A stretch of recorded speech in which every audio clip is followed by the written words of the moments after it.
किसी जमाने में बायजूस दुनिया का one of the most rich edtech startup हुआ करता था, जिसकी वैल्यूएशन $22 बिलियन थी। सिर्फ एक साल के अंदर इस कंपनी ने 80% से ज्यादा वैल्यू खो दिया है। पिछले कुछ सालों में इस कंपनी को हजारों मुकदमों, घोटालों और जांचों का सामना करना पड़ा और हजारों एम्प्लॉइज को जॉब से निकाल दिया गया। कुछ आर्टिकल के मुताबिक इस कंपनी के फाउंडर बायजू रविंद्रा ने अपने घर तक को गिरवी रख दिया है एम्प्लॉइज को सैलरी देने के लिए। आखिर ऐसा क्या हुआ इस कंपनी के साथ जो ये कंपनी बंद होने के कगार पर है? क्यों इतनी बड़ी कंपनी लॉस में चली गई? आज के इस केस स्टडी वीडियो में बायजूस के सक्सेस से लेकर फेलियर तक की पूरी हिस्ट्री को जानने की कोशिश करेंगे।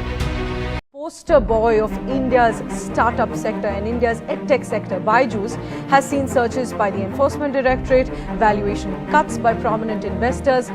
Here's the big news coming in. ED fines FEMA violations almost 9,000 crores that they found of Byju's as ED investigates this matter. Byju's, the extremely troubled edtech major, Karthik, another 4,000 to 5,000 layoffs possibly. How many people are left at Byju's? Well, still quite a few. Byju's Bangalore based एक multinational edtech company है, जिसकी स्थापना साल 2011 में हुई थी think and learn नाम से बायजू रविंद्रा और उनकी वाइफ दिव्या गोकुलनाथ के जरिए। बायजू रविंद्रा की पैदाइश साल 1980 में केरल में हुई थी। वो एक फॉर्मर टीचर है और उन्होंने मैकेनिकल इंजीनियरिंग की पढ़ाई भी की है। बायजू मैथ्स में बहुत अच्छे थे, जिसके कारण उनके कुछ करीबी दोस्त जो MBA एग्जाम्स की तैयारी कर रहे थे, उन्होंने बायजू को पढ़ाने के लिए कहा। बायजू ने उन्हें पढ़ाना शुरू कर दिया और बायजू की इस काबिलियत को देखकर उनके फ्रेंड्स ने उन्हें भी ये एग्जाम देने के लिए कहा। बायजू ने सेम एग्जाम दिया अपने दोस्तों के कहने पर, जिसमें उन्होंने 100% स्कोर किया। जिसके बाद बायजू को लगने लगा उनके अंदर टीचिंग स्किल है और वो अपने फ्रेंड के घर के टेरिस पे पढ़ाने लगे। आहिस्ता आहिस्ता स्टूडेंट्स की तादाद बढ़ने लगी तो उन्होंने अपना एडटेक फॉर्म स्टार्ट किया बायजूस नाम से, जिसका टैग लाइन था fall in love with learning. Byju ने 2 लाख खर्च किया और अपने क्लासरूम को कोचिंग सेंटर में बदल दिया। बायजू ने साल 2009 में ऑनलाइन वीडियो लर्निंग प्रोग्राम शुरू किया कैट के स्टूडेंट्स के लिए। उनकी टीचिंग स्टाइल लोगों को पसंद आने लगा और आहिस्ता आहिस्ता स्टूडेंट्स की तादाद बढ़ते चली गई। 2014 में बायजूस ने टैबलेट लर्निंग प्रोग्राम्स लॉन्च किया और 2015 में अपना ऐप लॉन्च किया स्कूल के स्टूडेंट्स के लिए, जहां ये ऐप ऑनलाइन कोचिंग प्रोवाइड करता था नीट, UPSC, SSC, GMAT, जी के स्टूडेंट्स को। इस कंपनी का गोल था 4 से लेकर 12 क्लास तक के स्टूडेंट्स को ऑनलाइन कोचिंग प्रोवाइड करना। इस ऐप के पास 3.5 लाख से ज्यादा एनुअल सब्सक्रिप्शन था। बायजूस इंडिया का लार्जेस्ट एजुकेशन कंपनी बन गई इफेक्टिव और इंगेजिंग प्रोग्राम्स प्रोवाइड करने वाली एज ए मोबाइल ऐप। बाद में ये कंपनी 2015 और 2016 में $125 मिलियन तक उठाती है सिक्वाया कैपिटल और चेन जकरबर्ग के जरिए, और ये हार्वर्ड बिजनेस स्कूल में एक बिजनेस केस स्टडी भी बन गया, ये समझने के लिए कि कैसे बायजूस टेक्नोलॉजी एजुकेशन सिस्टम में इम्पैक्ट डाल रहा है। 2017 में इस कंपनी का वैल्यूएशन $600 मिलियन तक पहुंच गया और 2018 में बायजूस का वैल्यूएशन $1 बिलियन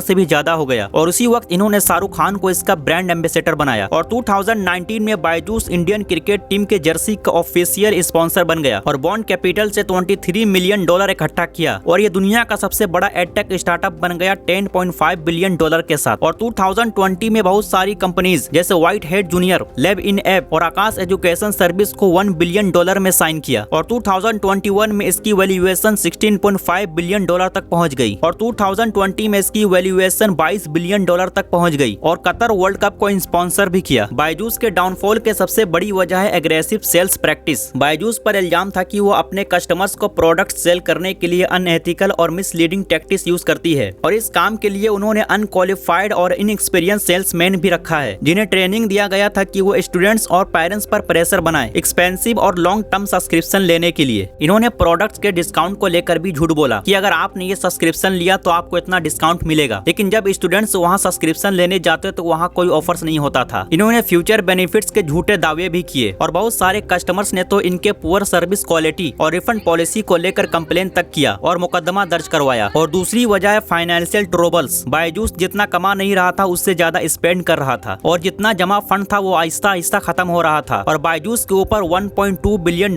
का लोन भी था जो उसने बैंकों और फाइनेंशियल संस्था से लिया था। बायजूस ने साल 2022 और 2023 में फाइनेंशियल स्टेटमेंट्स भरने में भी देर किया, जिसके कारण लोगों का शक और और पक्का हो गया बायजूस पर। और तीसरी वजह है वैल्यूएशन कट्स। बायजूस के इन्वेस्टर्स को लगने लगा था कि अब ये कंपनी ग्रोथ नहीं करेगी और आगे परफॉर्म नहीं कर सकेगी, क्योंकि मार्च 2022 में जहां कंपनी का वैल्यूएशन $22 बिलियन था, मार्च 2023 में ये वैल्यूएशन गिरकर $11 बिलियन हो गया और मई 2023 में $8 बिलियन और जून 2023 में $5 बिलियन और नवंबर 2023 में $3 बिलियन तक आ गया। ये बायजूस के रेपुटेशन के लिए एक बहुत बड़ा झटका था। और चौथी वजह है कंपटीशन एंड रेगुलेशन। बायजूस को बहुत सारी एटेक कंपनीज जैसे अनअकैडमी, वेदांतु और स्किल लिंक कंपनियों से कंपटीशन का सामना करना पड़ा, जो लो प्राइस में इससे बेहतर प्रोडक्ट और सर्विस दे रहे थे। बायजूस को न्यू एजुकेशन पॉलिसी को लेकर भी दिक्कतों का सामना करना पड़ा, जिसका एम है भारत के एजुकेशन सिस्टम में सुधार लाना और कोचिंग और ट्यूशन पे डिपेंडेंस को खत्म करना। ये कुछ बड़ी वजह है जिसके कारण बायजूस को डाउनफॉल का सामना करना पड़ा। कंपनी के फाउंडर बायजू रविंद्रा ईडी के रेट के बाद रोने लगे और अपने एम्प्लॉइज और कस्टमर से उन्हें और उनकी कंपनी को सपोर्ट करने का अपील किया। उन्होंने कंपनी को बहाल करने के लिए कुछ अनाउंस भी किया, जैसे कॉस्ट कटिंग और इनोवेशन। उम्मीद करते हैं वीडियो इन्फॉर्मेटिव लगा होगा। मिलते हैं फिर किसी अगले वीडियो में।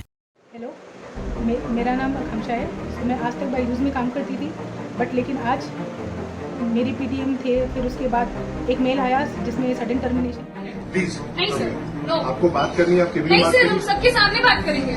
जब सबके सामने निकाल रहे हैं तो बात क्यों अकेले में करें? आपका प्रॉब्लम जो है नहीं सर।